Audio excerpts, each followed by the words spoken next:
जी के साथ हो गया है और श्रुत कीर्ति का विवाह शत्रुघ्न जी के साथ हो गया है। बड़े धूमधाम से विवाह उत्सव मना है। आज बताते हैं अयोध्या बड़ी खुशी से उल्लास हो रही है। तीनों माताएं बड़ी प्रसन्न हैं। आज अयोध्या में चार बहुओं का बड़ा स्वागत किया है मैया ने। बड़ा आनंद आने लगा है। बड़े बड़े उत्सव मन रहे हैं।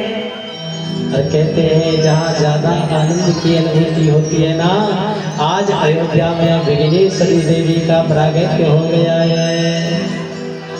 हाँ, विघ्नेश्वरी देवी आई है, मंत्रा के सिर पे जाकर के बैठ गई हैं और मंत्रा कह रही है कि कैसे, कि देखो अब तो विवाद ही हो गया है और मैंने सुना है कि दशरथ जी राम जी को राज्य अभिषेक राजगद्दी पर बैठाएंगे तो राज तिलक राम जी का होगा। आप ऐसा करिए, आपके 2 वरदान हैं दशरथ जी के पास, आप वरदान को मांग लीजिए। आज बताते हैं माता कैकेयी ने दशरथ जी से कहा है कि महाराज मेरे आपके पास 2 वरदान हैं और वरदान को दीजिए। दशरथ जी कहने लगे हाँ देवी मांगिए, क्या वरदान है? पहला वरदान मांगा है कि मेरे पुत्र भरत को राज तिलक होना चाहिए। दूसरा वरदान मांगा है क्या? दूसरा वरदान में मांगा है कि राम को 14 वर्ष के लिए वनवास। तुरंत दशरथ जी रोने लगे हैं। देवी आप इस बात को मैं मान सकता हूँ, आप भरत को राज तिलक करा दीजिए, लेकिन मेरे राघव को मेरे से दूर मत करिए। लेकिन इसका भी एक विचित्र कारण था कि कैकेयी राम जी से बहुत प्रेम करती थी। इतना प्रेम करती थी शायद माता कौशल्या भी नहीं करती थी। अपने पुत्र से ज्यादा प्रेम करती थी। राम जी बड़े प्रसन्न थे और खेलते खेलते माता कैकेयी से कहने लगी मैया आप मेरे से इतना प्रेम करती हैं, मैं यह खूब जानता हूँ, लेकिन मैया मैं आपसे कुछ मांगना चाहता हूँ। कैकेयी बड़ी प्रसन्न हुई, मेरे राघव मेरे से कुछ ना कुछ मांगेंगे, बता बेटा क्या चाहिए? तू मांगने में देरी कर सकता है लेकिन मैं देने में देरी कभी नहीं करूंगी। बोल क्या चाहिए तेरे को? आज तो तुरंत कहने लगे राम जी मैया अगर मैं आपसे मांगू तो मुझे लगता है शायद संसार में आपका नाम कोई रखेगा ही नहीं। कैकेयी कहने लगे मुझे इसकी परवाह नहीं है, कोई मेरा नाम रख या ना रख मुझे कोई दिक्कत नहीं है, आप मांगे क्या मांगना चाहें? राघव कहने लगे माता मैं मांगूंगा तो शायद मुझे लगता है आपको वैधव्य जीवन भी जीना पड़ सकता है, विधवा भी होना पड़ सकता है। परंतु कैकेयी एक बार मौन हो गई है, क्योंकि एक माँ कभी विधवा जीना नहीं चाहती है। लेकिन कैकेयी सोचने लगी है ये तो मेरे प्रभु है, राघव है, लेकिन मुझे तो देना ही चाहिए। तुरंत कहने लगी राघव मैं इस जीवन को भी व्यतीत करना चाहूंगी, आप मांगिए क्या मांगना चाहते हैं? राम जी कहने लगे हैं माता एक समय ऐसा आएगा जब हमारा विवाह होकर के आएगा ना, तो माता आपके 2 वरदान हैं पिताश्री के पास और दोनों वरदान में मांगना पहला वरदान कि हमारे भाई भरत को राज तिलक, दूसरा वरदान मांगना मेरे लिए 14 वर्ष का वनवास। कैकेयी रोने लगती है राघव मैं तेरे बगैर 1 मिनट दूर नहीं रह सकती, आप मेरे लिए 14 वर्ष के लिए कैसे दूर रह पाऊंगी? उसी समय से कैकेयी ने राघव से थोड़ा मोह छोड़ दिया था। सोच रही थी कि कैकेयी अगर मेरे राघव चले गए तो मैं तो अपने प्राणों को त्याग सकती हूँ। आज प्रेम कम कर दिया था, आज वही समय आया है। कैकेयी ने सोचा राघव ने मेरे से कहा था, आज दोनों वरदान मांगे हैं। आज पूरी अयोध्या को पता चल गया है कि कैकेयी ने 14 वर्ष का लिए वनवास मांगा है राम जी के लिए। पूरी अयोध्या वासी इकट्ठे हो गए। राम जी को भी पता चला है। राम जी ने अपने पूरे वस्त्र जो राजकीय वस्त्र थे सब त्याग दिए। आज तो जैसे ही कैकेयी कह रही है अपने पति से कि रघुकुल रीत सदा चली आई, प्राण जाए पर बचन न जाए। आपने मेरे को चाहे प्राण चल जाए, ये रघुकुल की रीत है, आपको ये वनवास भेज रहे हैं। आज जा रहे हैं मेरे राम, लक्ष्मण जी भी, जानकी जी भी, समस्त अयोध्या वासी साथ जा रहे हैं। लेकिन मेरे राघव सोच रहे हैं अगर शायद मैं तो 14 वर्ष वनवास के लिए जाऊंगा, लेकिन मेरे भक्त मेरे प्राण हैं, इनको मैं कष्ट में नहीं देख सकता। आज तमसा नदी के किनारे उनको सोते हुए छोड़कर के आगे गए हैं प्यारे। सरंगेपुर पहुंचे हैं। निषाद सिंह और लक्ष्मण जी की वार्ता हुई है। इधर केवट को पता चल गया है कि आज मेरे राघव गंगा जी से पार जाएंगे। केवट ने बड़ी सुंदर अपनी नविका को सजाया है। आज बताते हैं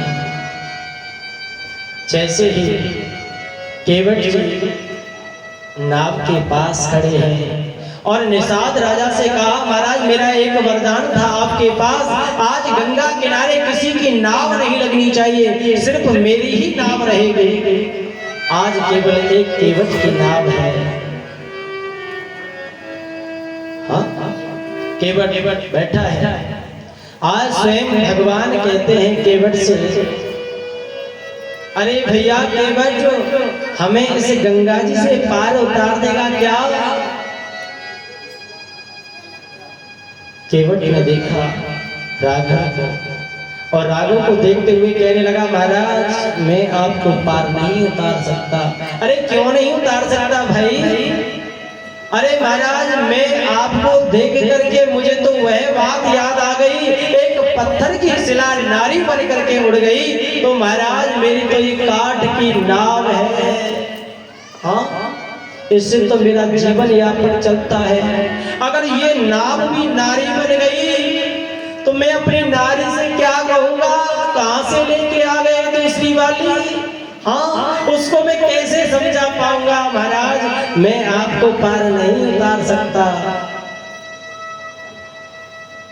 आज तो बहाना देख रहे हैं कि मैं राघव के चरण स्पर्श करूंगा, कि चरणों में राघव के शंख चक्र गदा पद्म के चिन्ह हैं। उसका मैं आचमन करूंगा, जो मेरा मन जो पाप की गति है वो फट जाए।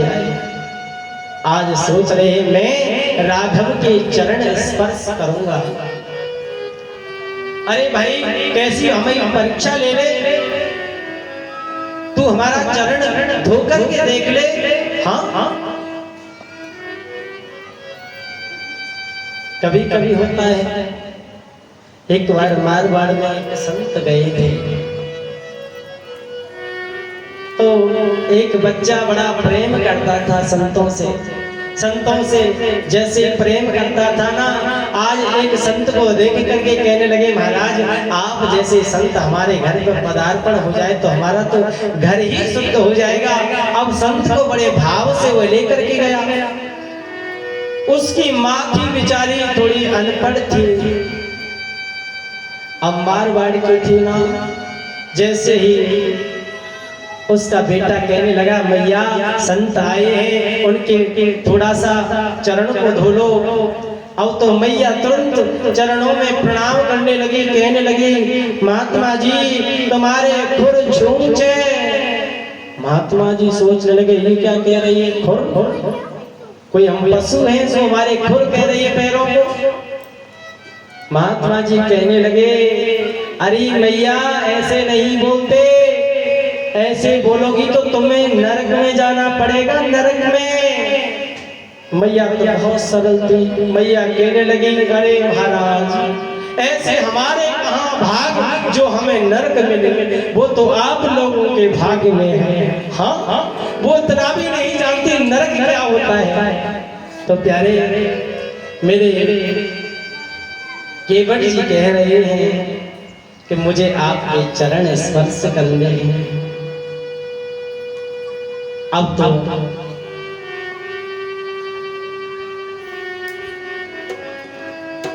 जैसे ही कहा कि हाँ महाराज मैं आपकी परीक्षा लूंगा, एक कठौता को मंगाया है और उस चरणों को धो रहे हैं राघव के।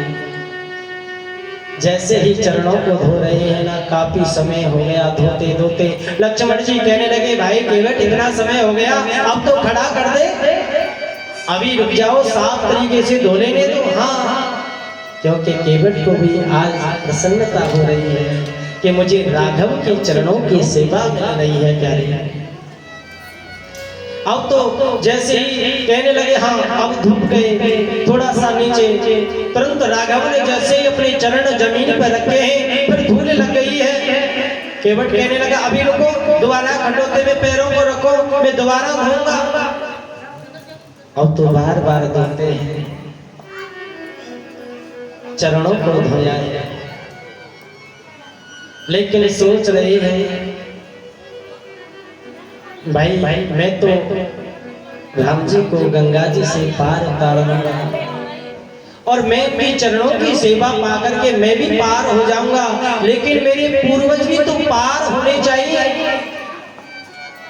अब तो गंगा जी में बैठे हैं और जैसे ही कहने लगे हाँ महाराज अब बैठ जाइए, नौका में बैठाया है। और बताते हैं केवट ने 21 चक्कर उस नौका से लगाए हैं गंगा जी के किनारे और रास्ते में वरदान पा लिया था, रे भाई केवट तू मुझे पार उतार दे और मैं तुझे पार उतार देता हूं, ऐसा वरदान पाया है। आज बताते हैं भगवान राम भारद्वाज मुनि के आश्रम पर आए हैं और सुमंत को भेज दिया जाओ भाई हमारे घर जाकर के खबर कर देना कि राम 14 वर्ष के बाद आएंगे। आज सुमंत ने बताया है दशरथ को और कहते हैं दशरथ ने जब सुना है 14 वर्ष के बाद में राघव आएंगे, राम राम कहे राम कहे राम राम कहे राम, तन पर हर रघुवर बिरह राहु गयो सुरधाम। राम राम कहकर के अपने प्राणों को त्याग दिया है प्यारे। आज भरत जी अपने ननिहाल से आए हैं, अपने पिता के अंतिम संस्कार किए हैं। इधर राघव के पास आए, लाख प्रयास किया भरत जी ने घर लौटाने के लिए, लेकिन राम लौटे नहीं हैं, उनके चरण पादुका लेकर के पहुंच गए हैं। आज बताते हैं मेरे राघव की अत्रि मुनि से वार्ता हुई है, अनुसुईया जी की और सब जानकी जी की बड़े आशीर्वाद वचन भी वही सत्संग हुआ है। मेरे राम जी का सुदीक्षण से भी मिलना हुआ है। आज आगे जा रहे हैं, अगस्त मुनि के आश्रम पर पहुंचे हैं और बताते हैं अगस्त मुनि के यहाँ पर बड़ा सत्संग हुआ है और मेरे राघव जैसे ही आगे पहुंचे हैं ना, एक पंचवटी पर पदार्पण मेरे राघव का हुआ है। और बताते हैं वहीं पर अग्निवास जानकी जी को दिया है कि रामचंद्र परांदरा चक्षुषा नाप्यपश्यते। मेरे राघव तो बड़े मर्यादा पुरुषोत्तम है। इधर बात पता चली है शूर्पणखा को कि कोई राघव आया है, तो राघव के दर्शन करने के लिए शूर्पणखा आई है। सोच रही है कि मेरे पति विद्युत जुआ को मेरे भाई रावण ने मार दिया था, आज मैं भी अपने पियर वालों का जो ये सिस्टम हमारे साथ गलत किया है, मैं भी प्रतिज्ञा करती हूँ उनका भी मैं विनाश करना चाहती हूँ। राम जी से कहने लगी महाराज मैं अपने लिए पति देखने के लिए आई थी और आप मुझे आज लगते हैं मुझे पति मिल गए हैं कि तुम समपुरस न मौसम नारे यह संयोग विधि रचो विधाने। सिया राम जय जय राम, सिया राम जय जय राम। आज बताया है तुम सम पुरुष न मौसम नारी, तुम्हारे समान कोई पुरुष नहीं होगा, मेरे समान नारी नहीं होगी जो अपने घर वालों का भी मैं विनाश चाह रही हूँ। आज कहने लगे महाराज आप मुझे पति रूप में मिल जाए तो ज्यादा अच्छा है। राम जी कहने लगे देवी हमारे पास में जो बैठी हुई है ये हमारी भार्या है, हम शादी कैसे कर सकते हैं, लेकिन हमारे भ्राता है ना वो भी कुमार हैं, आप उनसे विवाह कर सकते हैं।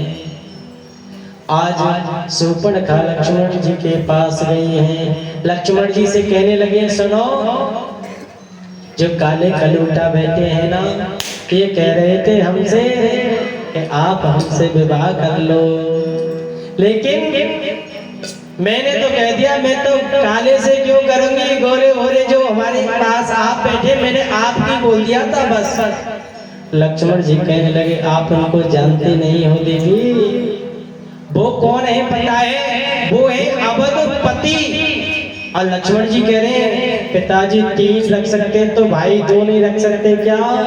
हाँ अरे वो है अवधपति और मैं कौन हूँ, मैं हूँ उनका दास सेवक नौकर। हाँ अगर देवी मेरे से आप विवाह करोगे ना तो आपको झाड़ू लगाना पड़ेगा, पोछा लगाना पड़ेगा। हाँ और देवी आजकल की बड़ी परेशान रहती है, भाई हमें तो फ्री रहना चाहिए। हाँ तो इसलिए तुरंत गई है शूर्पणखा कहने लगी कि आप किसी पागल के पास भेज दिए हैं, मैं तो आपसे ही विवाह करूंगी। राम जी लक्ष्मण जी के पास भेजते हैं। आज जैसे ही शूर्पणखा उस सीता को हरण करना चाहती थी, उसको मारना चाहती थी, इतने में लक्ष्मण जी ने उसके नाक कान काट दिए हैं। और नाक कान का मतलब ये नहीं है, नाक कहते हैं स्वर्ग को और कान कहते हैं श्रवण शक्ति, जो रास्ता होता है, जो कथा मेरे ठाकुर जी का गुणगान सुनते हैं उस रास्ते को लक्ष्मण जी ने काट दिया है।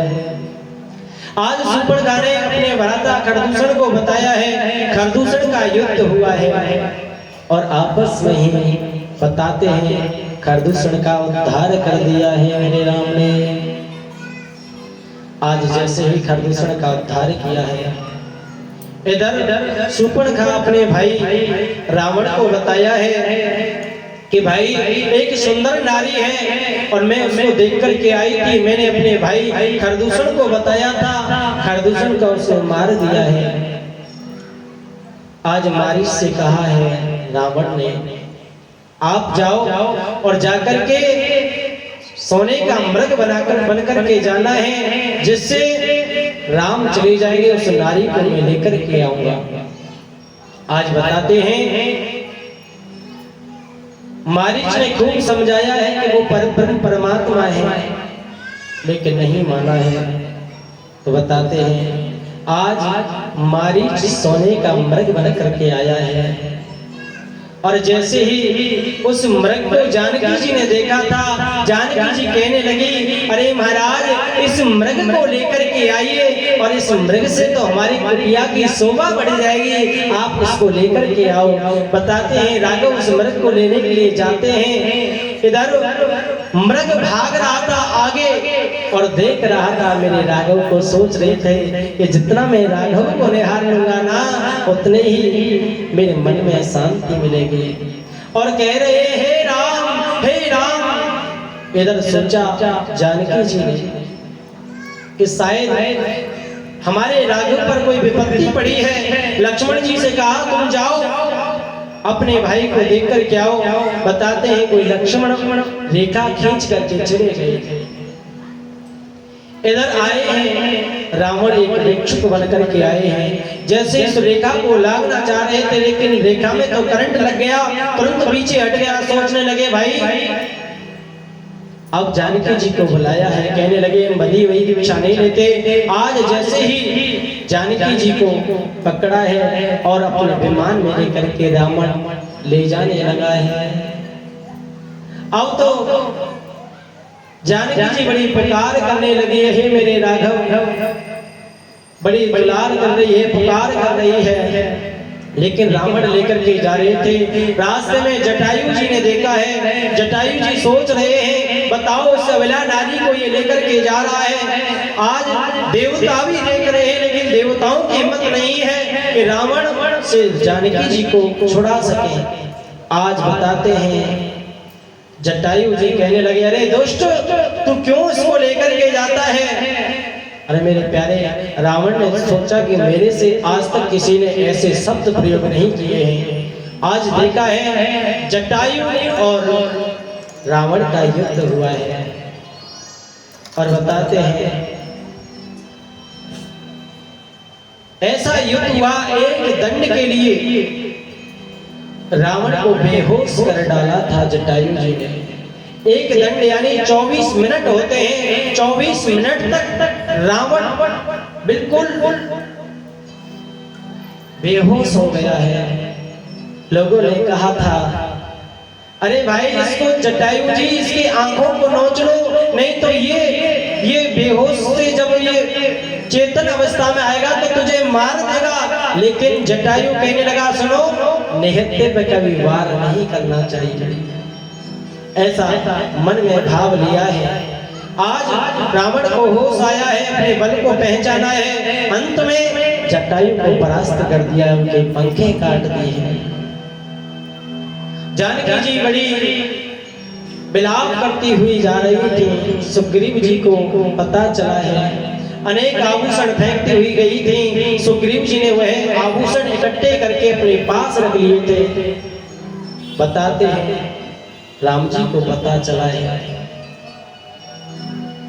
राम और लक्ष्मण जी जानकी जी को ढूंढते ढूंढते जा रहे हैं।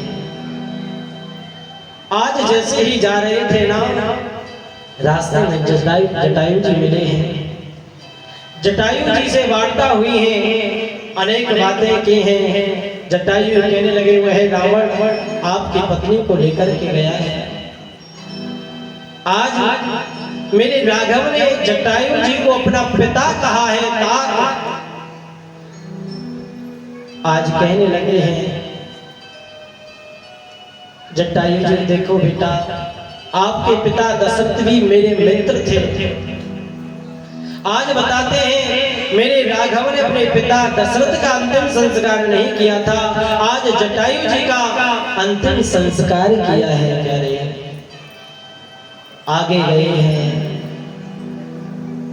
एक माता है सबरी इंतजार कर रही है कि आज मेरे राम घर आए। रोज नित्य जाती है, सुंदर फूल माला बनाती है, फूलों